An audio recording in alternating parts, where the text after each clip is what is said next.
Hey, how are you? How are you? Happy Monday to each and every last one of you. We are excited to be coming to you absolutely hands-free because of the wonderful contributions of many people that donate to the work that I do, the ministry work that I do. We're able to purchase some wonderful equipment, and we have some other equipment coming as well, so we can sort of kind of build out a little bit of our own sort of network, if you will. And so we're excited about that. And then we were donated some brand new Samsung equipment so that we could have sort of the full sound effect. So we're excited. And I just want to say welcome. All right, so Latoya Brown, I have to take your number, and Jim, I have to take down your information because, believe it or not, this is our 25th Mental Monday episode. Can you believe that? So for 25 weeks, you have allowed me to come and talk to you on many different topics. Sharona, and so I'm going to write down Latoya was first because I have a special gift for each one of my first 10 people. Sharona is number 3, so I want you to know you're number 3, and my gifts are good gifts. So we have share this video with other folks if you want them to have the gift as well. So the first 10 people that join on today, give some likes and give some love so I can let me know that you're here, because I don't always get a chance to see who it is that is joining us. That would be great. And I can't wait. I'm going to inbox you what your gift is so that others are not jealous and mad. But it's going to be something you're going to love, I think. So let's see what's going on in your world. We'll wait for just a quick little second, and then we're going to get right started. Super duper started. Just getting all my little devices. And if you have questions about this topic, why we normalize crazy behaviors, Pastor Marvin Barner, you are our 4th person that I could physically see that has joined on. So you are also going to be getting a gift from me. So I will inbox you what that gift is, and I think you're going to love it. You're going to love the gift that I give. So tell some other folks about it so they too can also love the gift and be excited about it. Well, I am absolutely excited today. It's a topic that I love to talk about because it's something that I've totally dealt with before, and I think a lot of us have, and we're going to talk about it, what normalizing crazy behaviors look like, why we do it, why we carry it out in our adulthood, and why we're ignorant or blind to the actuality of those crazy behaviors. So we're gonna deal with it in just 2 little more seconds here. So we'll see if other folks join us, and then we're going to move forward. And if you have questions, please leave those questions so that I can be able to answer you, because I want to be able to answer any questions that you may have. All right, let's get started. My name is Lakita Long, and I am your host for Mental Monday. It's a talk show program of the Lakita Long Show, which is a week-long show program trying to bring you real solutions in real time, providing biblical principles and psychological concepts to help you to be better than you were the day before. The day before. Absolutely. Oh, I love it. And so we get an opportunity to come to you, and you guys have been allowing me to come for 25 weeks. Oh my God, I cannot believe this is our 25th episode of Mental Monday. You can find all of our episodes on our YouTube channel, Lakita Long YouTube channel. Please go there, share with people, because we are getting ready to, we'll still be on Facebook and all of that, but we're getting ready to change the venue a little bit, and we've been able to connect with some other places, some other media outlets. Yes, give me some likes and some loves. Let me know that you're here. All right, Danny Gardner. Yes, you are number 5, and then Dave Miller, you're number 6. So I'm giving out gifts because this is my 25th episode, and I want you guys to be super duper blessed. And I think you're going to love my gift. And if you can't use the gift, you can definitely pass it on to someone else. All right? So the gift is going to be great. So we're getting started with our topic for today. So now I'm going to get started with our topic. The topic for today is, why do we normalize crazy behaviors? All right. And don't take that the crazy is in quotations, because we're going to actually give a definition of what I mean by crazy. I need to ask you a question first. The first question that I want to ask each and every last one of you is, what emotional legacy are you leaving your kids? And if you don't have any kids, what emotional legacy are you leaving your family or your cousins or your nephews or nieces or what have you? What's the emotional legacy that you are leaving your kids? It's a very powerful, powerful question. And watch this. The reason why I say this is because in most people's childhood, or some people's childhood, I'll say it like that, they grew up with harsh criticism. They grew up with ridicule and shaming. They grew up belittling and being belittled, blame shifting. And they've also grew up taking on the blame of things that had nothing to do with them, or gaslighting, in which someone imposes the belief psychologically that a person is in error when actually they are not. And in many of these families, now this is really powerful, the children, you and I, we adapted as we needed to in order to be able to get along and to survive. Now, what's important to know is that the circumstances of our childhood is that we accepted those circumstances as normal. Harsh criticism, belittling. If you had a hypercritical mother, or overindulgent father, or a non-engaged father, whatever the case may be, you gravitated towards that thing. You learned, you modeled after it, you got it, right? And so for some children, they grew up with that, and then when they got older, well, let's stay at the childhood level first. When they were children, if you got that kind of contact, what happened is you engaged other children like you had been engaged. So you've got the 8-year-old child who's been involved in harsh criticism from his family, belittling, shaming, ridicule, things of that nature, not really being loved. So he goes to play with another 8-year-old child and treats that child the way that he's been treated, not knowing that that child is not accustomed to that kind of teaching or training or teaching. And so that child, the person's friend, decides to not be friends. It is at that moment that that 8-year-old child who lives in that kind of circumstance realizes that, or maybe not realize, that there's something wrong going on. They lost their best friend. Their best friend doesn't want to have anything to do with them because of this dysfunction of how they operate. And what happens is that 8-year-old child, if they're not careful, will grow up normalizing the behavior of being critical, harsh, ridiculing, belittling, shaming, shift blaming, all those types of things, and become blinded to the fact that those behaviors are crazy, right? It is crazy to ridicule someone or harshly criticize someone when you don't really know the full extent of their story, right? And so we do that when we don't realize that we've already normalized things from our childhood. Now, here's what's really important as we go forward. The real question I often ask, and that I want us to ask, is, what is normalization? What is the term normalization all about?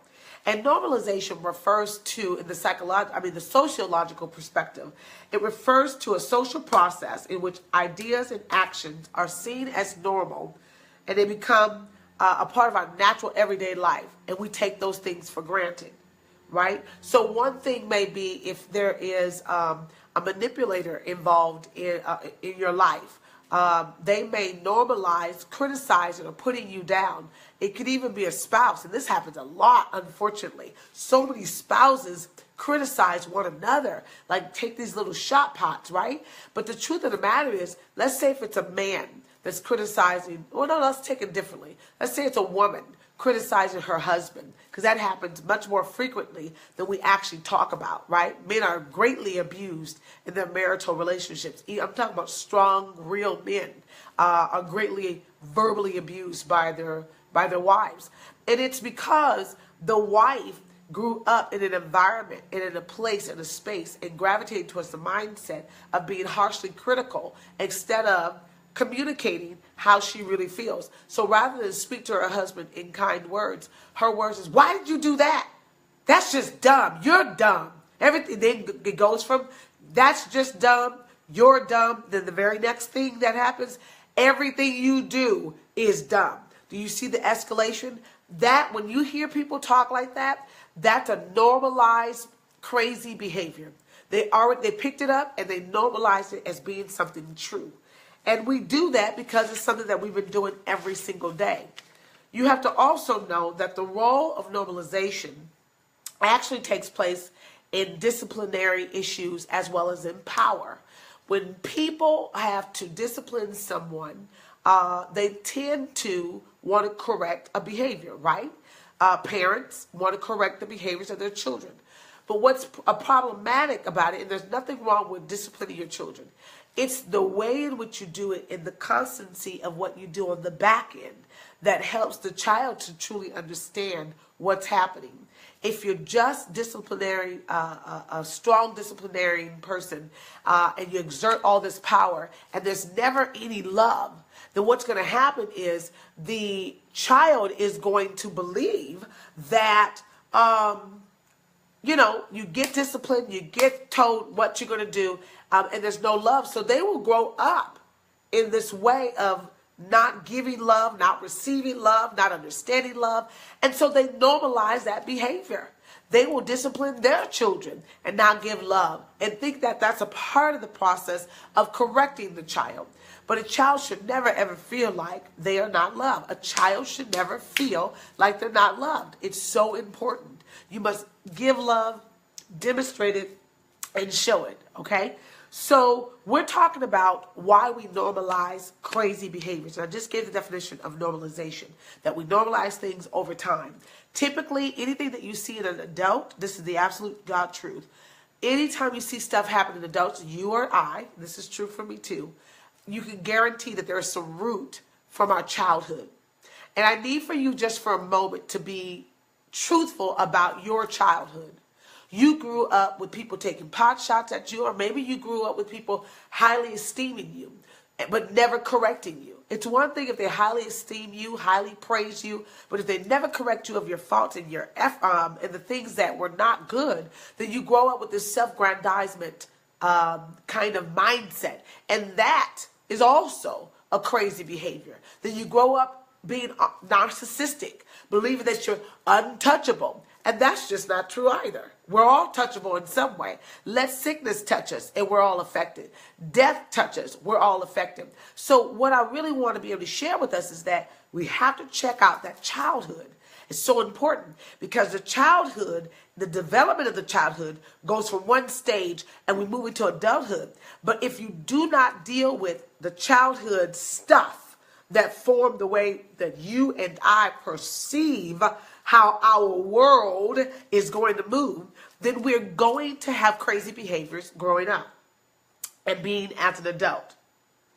One of the things that I think is really important about this normalization of crazy behaviors is that it entraps people to be a victim even long before they know that they've been hunted. See, predators, psychological predators, emotional predators, whether they identify themselves as that or not, they know what it looks like to be subject to their power. They know who to go to, and that person may think they're so strong. I'm a living witness. I'm talking from experience. So strong, so powerful, and then I think, how did I get involved in a marriage that was verbally abusive and psychologically abusive and just really not okay? As strong of a person as I was, as how I grew up, all of that, because I normalized some behaviors that I'm going to talk about in just a moment. And I bet you that you've normalized those behaviors too. And that's why you gravitate towards abusive people. They start off seeming to be okay, but you don't realize that the underlayer of who they are is abusive. And had you listened and understood, and knew what it was that you were dealing with within yourself, you would have been able to pick that up. Or you might have got a check. But because you've normalized abusive behaviors in your life, you ignored the check. because your childhood told you you could deal with that abusive behavior. But in adulthood, you can't. You couldn't deal with it when you was a child, but you didn't realize it because your brain didn't quite get it all together. But as an adult, you know that you can't live under abusive tenets, right? So here is what happens, and this is why this is so important to me. We normalize a lot of things in our lives. So, for example, you're in the conference room at your job. You hear some insensitive racist jokes. You laugh at it, right? You laugh at the insensitive racist jokes, whether it was about you, your joke, or another joke of another person. Nonetheless, it was racist. It was out of order, and you laughed at it. The laughter is an unconscious biasness towards self, right? And the unconscious biasness towards self is that inability for you to kind of segment off yourself to say, it's okay, laugh. But the real truth of it is that you've been normalized to that behavior to laugh at something that really is damning to you as well as to the people that the joke was about. And we've normalized those crazy behaviors of prejudice and stereotypes and segregation, and we've made them deeply rooted in the fabric of our being. And so that's a way of normalizing behavior. Another thing that we normalize is taking a shower and a bath every day. I hope that everyone that's watching me normalizes taking a bath and shower every day. That's a normalizing behavior, right? Taking a bath and a shower. We also normalize the behavior of saying thank you when someone gives us something. We should say thank you, and we should say please if we need someone to do something for us, or I appreciate that. That's a normalized behavior and a healthy communication and a healthy function of interacting with someone, right? But here's the portion about the crazy behaviors. And when I say crazy behaviors, I'm talking about abusive, traumatizing, lying is a crazy behavior, stealing or taking things without asking people. Go to your sister's house, you take her shirt, she doesn't know about it, you don't speak on it for 2 months, she sees you with it, you say, oh, I grabbed that out of your closet, I didn't think you would mind. Yes, she mind, the fact that she noticed it, and you've been doing it for so long. And what happens is in childhood, the sister never really gets on you because you're sisters or whatever. But the truth of the matter is, she's always been upset about the fact that you just take her stuff and don't ask. And she didn't really get over it. But we made people have our reality to our lie. The fact that you took her stuff, this is just an example, without asking, and you normalized it as being okay, does not mean she thought it was okay. She might have had to let it go because your mom or dad said quit fighting and arguing, but it doesn't mean that she normalized you taking something without asking. So 20 years later, you're still doing it. It's stealing. You've normalized stealing. I want to break it all the way down. Yes, you have. And it's the little things. It's the little things that create big time things, right? Big time things. And so that's when I'm talking about crazy behavior, stuff that's so small that we missed it in our youth, in our young adult years, our childhood, but they are coming back up in our adulthood. The inability to have great communication with someone that you love. You say you love that woman or you say you love that man, but when it's time for you to actually talk to that man or to that woman, you don't have anything to say, or you don't know how to communicate your true feelings. You have normalized the functionality of dysfunction.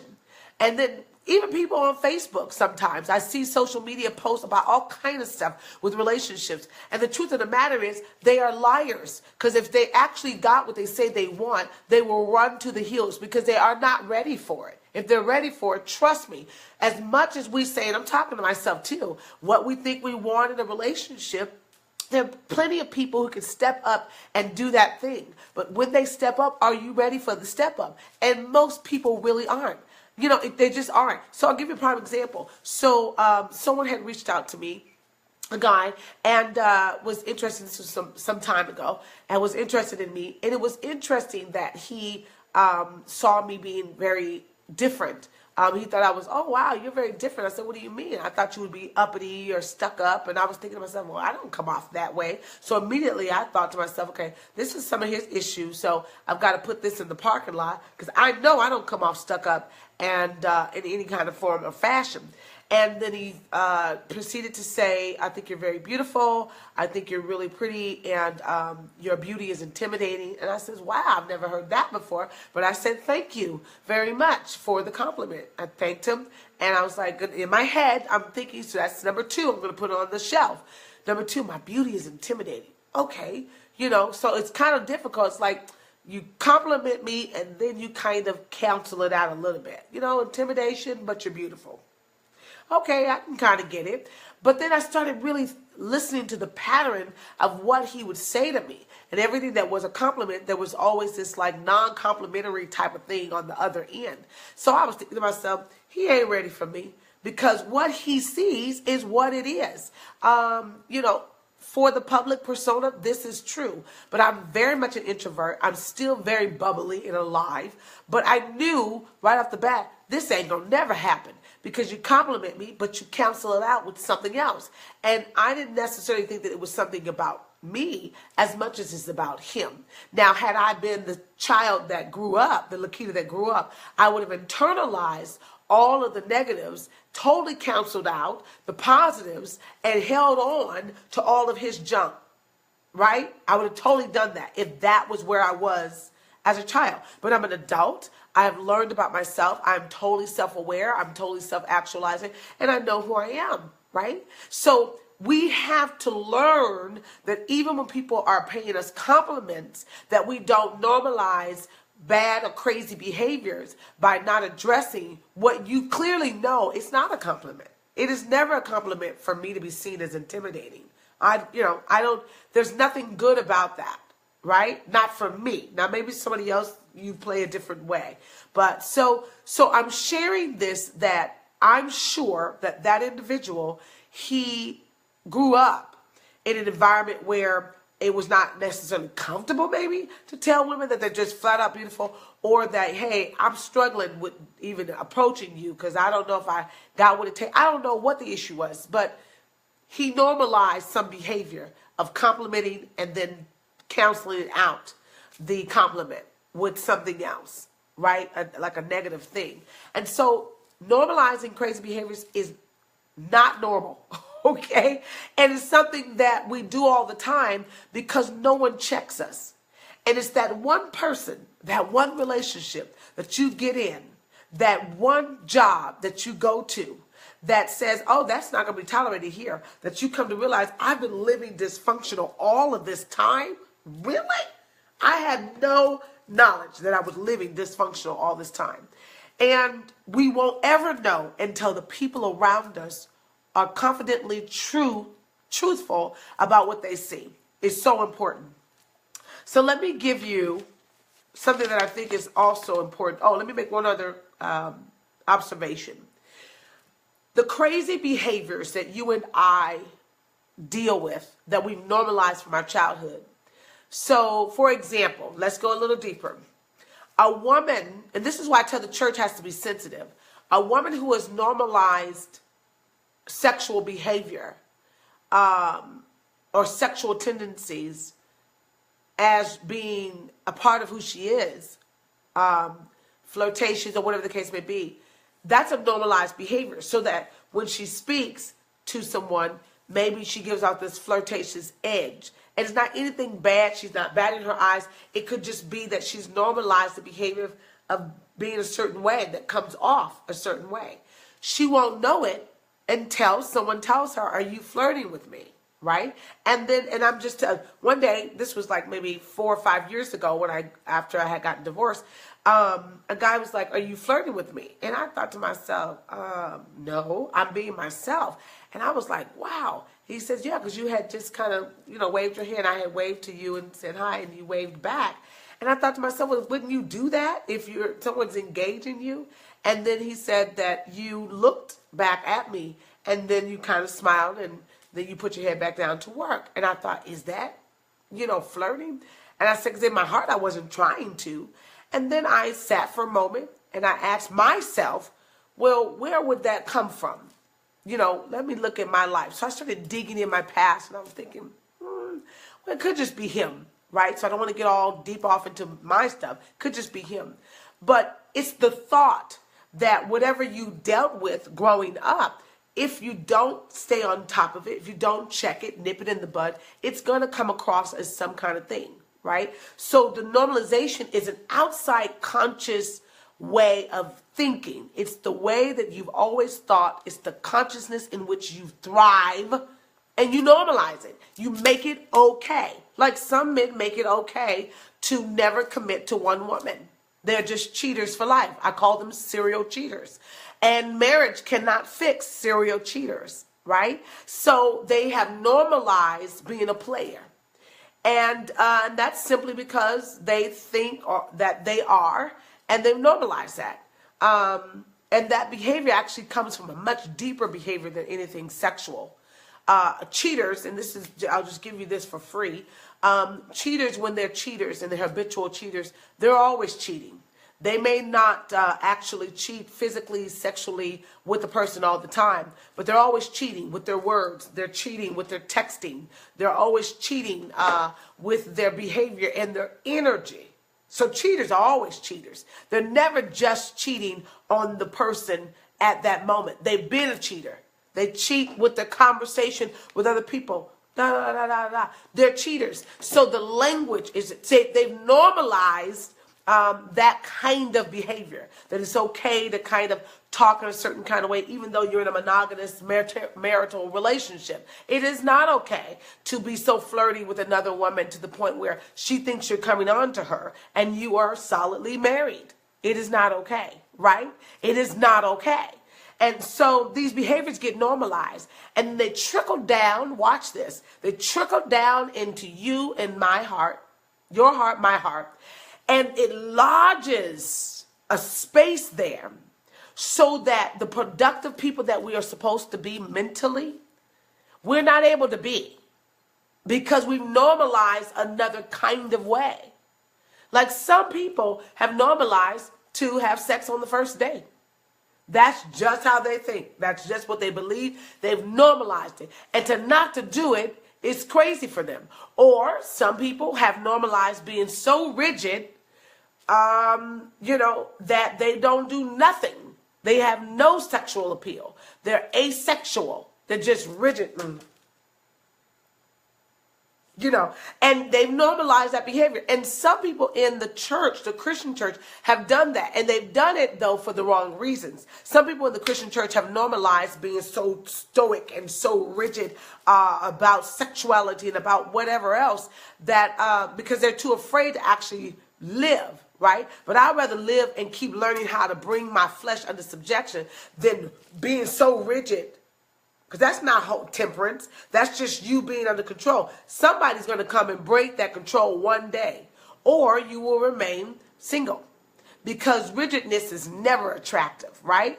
And some people have normalized rigid behavior as being godly, as being holy. But rigidity never is a thing about holiness, and there's nothing sexy about being rigid, right? Just as there's nothing sexy about non-committal, when people decide that they're not going to commit to someone that they say they love. So when men, for example, have this I love you syndrome and I want you syndrome, but they never commit, they have normalized the behavior of saying I want you and I need you and I love you, but they have gravitated towards what they've seen to non-commit, the fear of non-commit, and they don't commit, right? All right.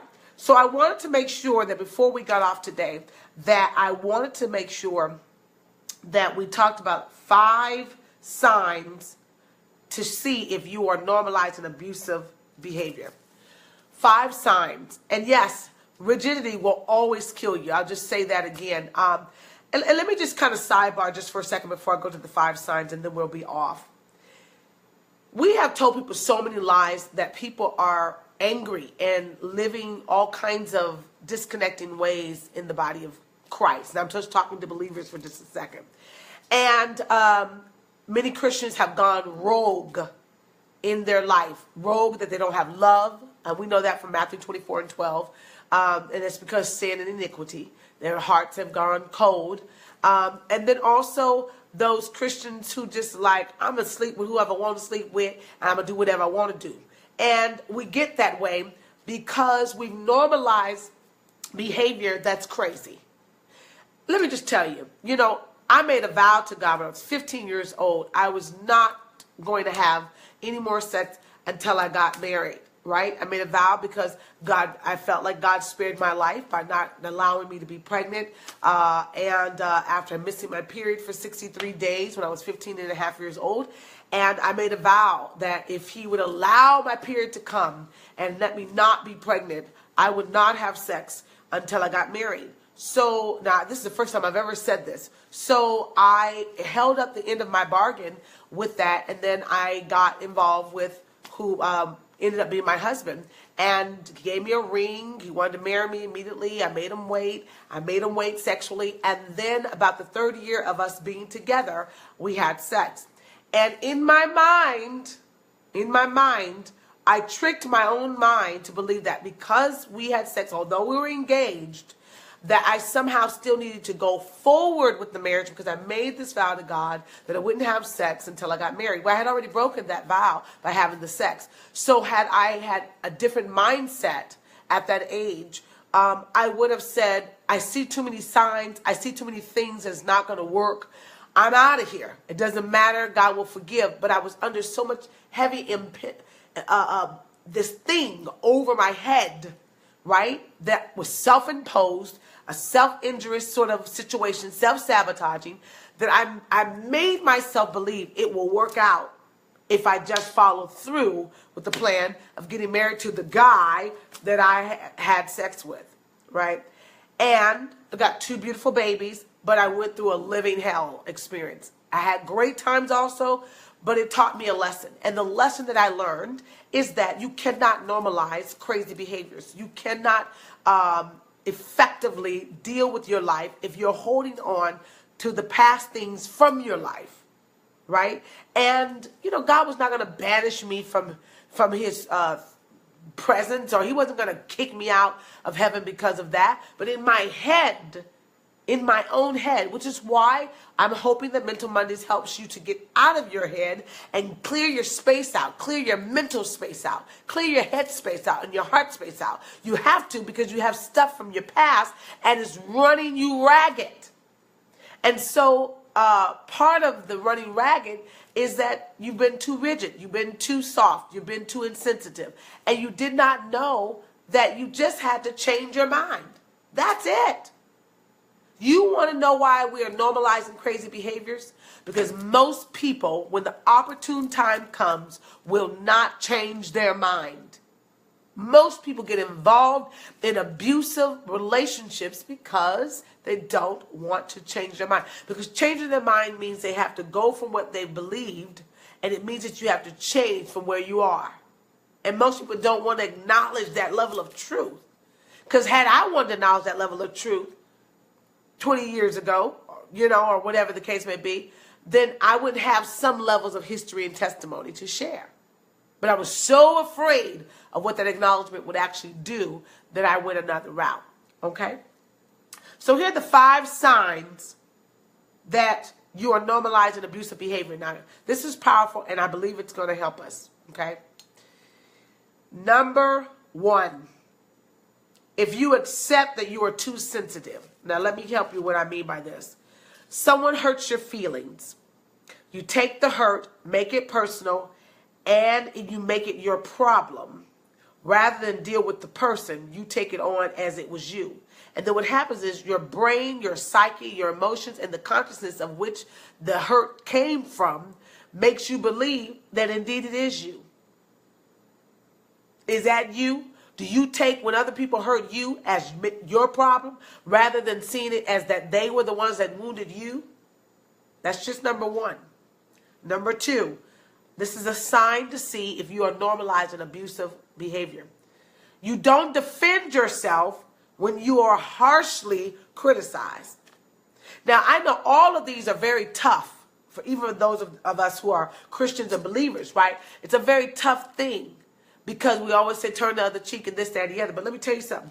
There is a defense time when you are being harshly criticized. Like, I won't let people just say whatever they want to say about me in my face. I'll let you finish your sentence, and I say, I don't believe what you just said. I don't believe what you said about me. I said, that's not really me. If somebody said, you know, sometimes you do X, Y, and Z. If that ain't really me, I'll ask them, give me an example when you saw me like that. No, you don't categorize my whole life. Words are powerful. Don't box me in. Don't fixate me into a little space of where I was. Let's contextualize this thing so that I'm not dealing with this when I'm on the BART train or dealing with it when I'm driving, thinking that maybe I really am whatever you said I was. So you concentrate on saying to the person, well, tell me a time when I did that. Oh, okay. That was 10 years ago. Okay. During that time, I was going through something, so I was homeless, and blah, blah, blah, blah, blah. I was just you got to contextualize it, because people will make you feel like where you were those 10 years ago, you still there. Get out of here. I ain't there. You ain't there. So if you don't defend yourself from harsh criticism, it creates a harsh criticism within yourself. Hello, depression. Hello, anxiety. And you wondering why anxiety and depression keep creeping on you? Because you have not defended yourself when you should have. You got to close it up before it gets to become something else. Because depression is just sadness turned inward. And you get sad when you start thinking about all the things people have said about you. And you know why you're sad? Because your behind didn't say nothing when they said something to you. Now, you don't have to get indignant. You ain't got to get ratchet. You can be Tiffany. You don't have to be Hanisha. You can be Tiffany. But you got to say something. You got to say something. And when you're not able to say something, I think that's the power of what prayer is for. When you haven't heard about something, but God put something in your spirit, then you can pray about it. And prayer will sure enough reach the person and or the things or whatever is going on, because prayer is powerful, right? So that was number 2. You don't defend yourself. Number 3, we're talking about the signs to see if you are normalizing abusive behavior. Number 3, you rationalize, watch this, when you are stonewalled. Children who are ignored or made to feel invisible in their childhood often have trouble recognizing how to be visible and how to be connected and how to remain engaged.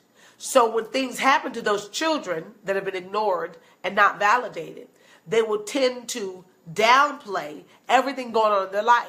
And most of those children end up becoming adults. They have all kinds of esteem issues. And this is what it looks like in adulthood.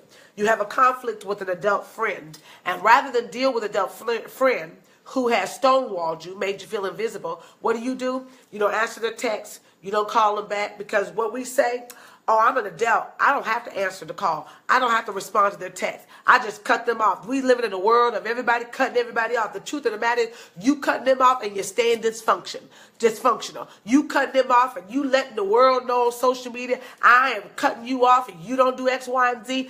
Bye. You came in my life in this season and next season you ain't, because you can't handle where I'm going and all that foolishness. It ain't because you can't handle where you're going. You can't handle where you're going because you're stuck. You don't even realize that you've got stuff from your childhood that won't even allow you to deal with somebody in your adulthood. Hello, lights, camera, action. So you can cut off as many people as you want to, but you cutting them off ain't gonna make you better. Dysfunction still thrives inside of you. It gets bigger every time you or I don't deal with it. So I'm adamant about it because I see it so much that you can cut people off. Cut yourself off then. Don't cut the people off. People is what causes you to see what you need to see in you. But if you don't want to see what's in you, then you'll never keep people around you. You'll never. Now, I can understand people that you absolutely know are dysfunctional and this, that, and the other. But even in that I think that they deserve a phone call and say, hey, I just want you to be clear. You know, sis, every time you say something to me, I think it's always downing, disparaging, this, that, the other. I can't deal. I need to be in an up moment. You can tell me what you think that I could change or whatever. And as a friend, I'm going to receive that. But when I start to feel bad and sad about what you're talking about and beyond the normal capacity, it's time for us to take a break. And now that's a real woman. That's how you handle real conversation. All this cutting off and blocking and this, and then telling the world you ain't ready. Telling the world, what does an adult boss chick woman look like being on social media talking about who they cutting off. Where you do that at? You don't do that nowhere but on Facebook. But real people who want to deal with real issues from real trauma and real situations have no time doing that. Number 4. This is a sign to show that you normalize abusive behavior. You keep the peace at any cost. Here we go, Christians. You keep the peace at any cost. Now, I know that you're supposed to live peaceably with all men. That's the scripture. But I'm talking, these are things I know because I also went through this stuff as a child. And it was almost going to ruin me. I wanted to keep the peace at all costs. And you know why? Because I wanted people to like me. Oh, let's deal with it. And when you live with a combative, hypercritical mother, it taught you, watch it, to lay low. So some of our men, they live with these combative mothers and hypercritical mothers, especially if they were single moms, which is why I've been crying out, Lord, please send my babies, send me a great husband, and send my babies a great stepdad, because my son is a great kid. My son is a genius kid, but I realize, and I've been crying out, please send him a great stepdad that can speak fatherhood into him, sonhood into him. I cannot do that, and I see it every day. I cannot do that. And so when you are around people that are critical and hypercritical and combative, then the men that have grown underneath that kind of regime in their family from their mothers, they don't even know how to deal with women who are just okay with who they are, because they see it as a reflection of their mother. And then what happens is, watch this, appeasement only fuels toxic behavior. Now, the fact that the man never dealt with the fact that he's, is angry at his mother, when you come along and you sweet and nice and kind, that angers him instead of excites him, because maybe the mother, after she was hypercritical and all of that, became an appeaser and appeased him. So when we got a conflict, then sister girl comes up to this wonderful man, and she's all great, and she's nice and doesn't have all those toxic behavioral issues, and the man cannot deal. Then that's when you know, listen, if he's always, listen, if you always trying to keep the peace at any cost, and it does not do anything but keep spiraling out of control, that's abusive behavior. If you're unwilling to actually tell your truth, and telling your truth means you don't have to cuss somebody out. You just have to tell the truth. And we are not telling the truth. When unhealthy marriages go from unhealthy to divorce, somebody didn't tell the truth. And when they did, the person couldn't handle the truth.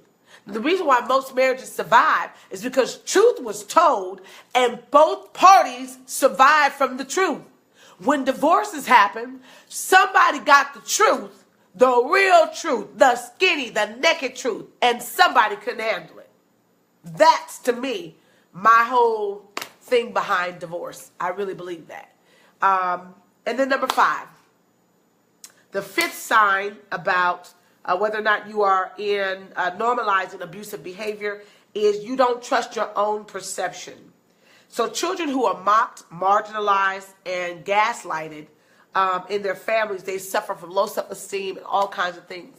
And their perception of themselves is not great, because they were taught in their family that what they knew to be right, they were psychologically pushed into a corner to believe that it was wrong. So that child never learned how to trust their own perception. I feel it.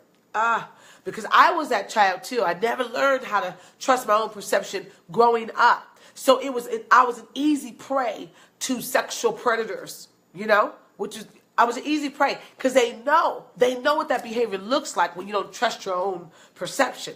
So we were out there uncovered, right? Because something else took place in our childhood, our lives. And we didn't understand what was happening. But when you don't trust your perception, it causes and it normalizes this sort of negative behavior of how we move and how we are. And there's so much about the behaviors that we normalize every single day. And I think that as we grow up And I asked the question, I'll ask it again since there's more people on. We started this broadcast off today with this question. What emotional legacy are you going to leave your kids? What emotional legacy are you going to leave your kids?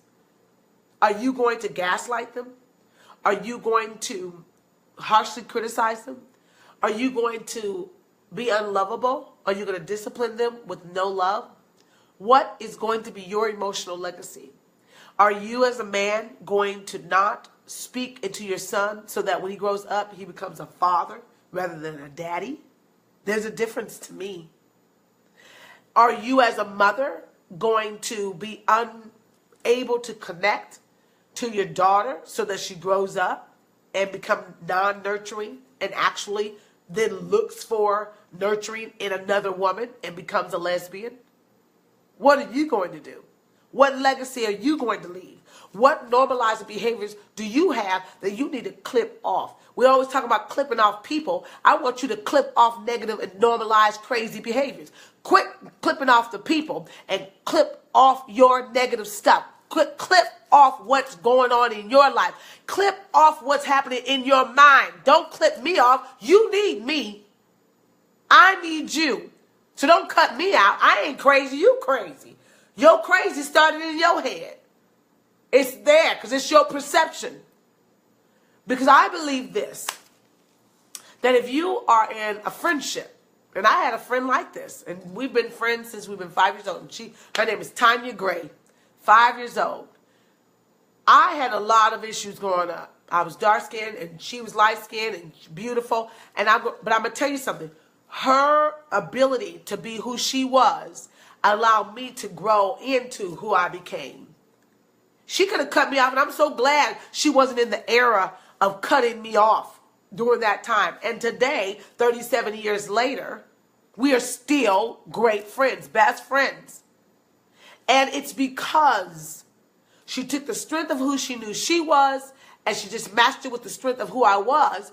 And then my defects or my dysfunctions, I brought them up to match where she was. And we just kept going. We kept going. And that is the power of how we grow and how we become better as people and not normalizing negative, crazy behaviors. Listen, I pray that this has been a great topic. Share with other people. We're going somewhere this year, and you are going with me. The 25th episode was today, and I have these individuals I will be rewarding. Latoya Brown, Jim Payton, Sharona Harris, Pastor Marvin Barner, Danny Gardner, and Dave Miller. I will be giving you guys some special. Check your inbox, and I love you guys so much. Mwah! I love you, love you, love you. Blessings to you, and until our Wednesday wellness time, be blessed, and remember, you're only as sick as your secrets. Get rid of the secrets, and you won't be sick no more. I love you. This is Lakita from Mental Monday. Mwah! And God bless.